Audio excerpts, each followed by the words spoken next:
O yan, magandang umaga mga kaibigan. Nakita nyo yan, ang puno ng nyog na parang tinaga. Ito po ay nangyari kaninang madaling araw, mga alas 4 ng madaling araw. Dito sa Barangay San Isidro ay tumama po yung kidlat. Ayan, malakas na ulan Malakas ang ulan kaninang madaling araw at sumabay pala itong malakas na kidlat. Kita nyo, parang binaril lang Armalite. O ayan, dito po tumama. Ayan, dalawang puno po ito ng nyog. Parang tumagos ito sa kabila. Ang tama niya at pababa. Ayan, pababa. Tumagos dito sa ilalim. Tapos ito yung isang puno.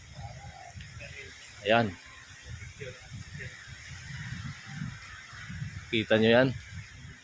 Ay kung tao itong tinamaan, siguradong wasak-wasak ang katawan nito. O ayan. Tagos din.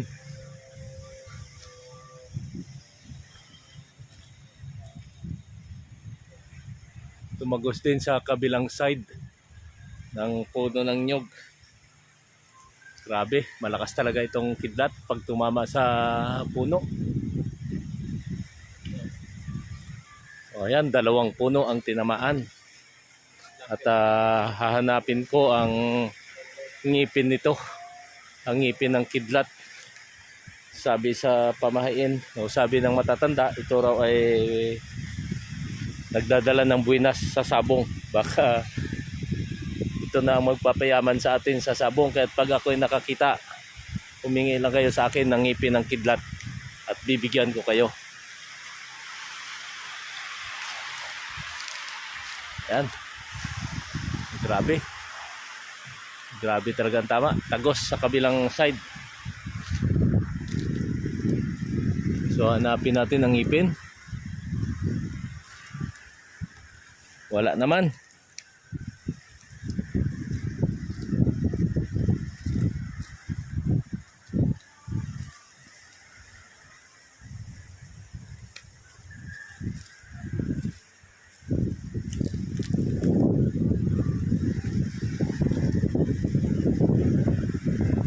So yan mga kaibigan,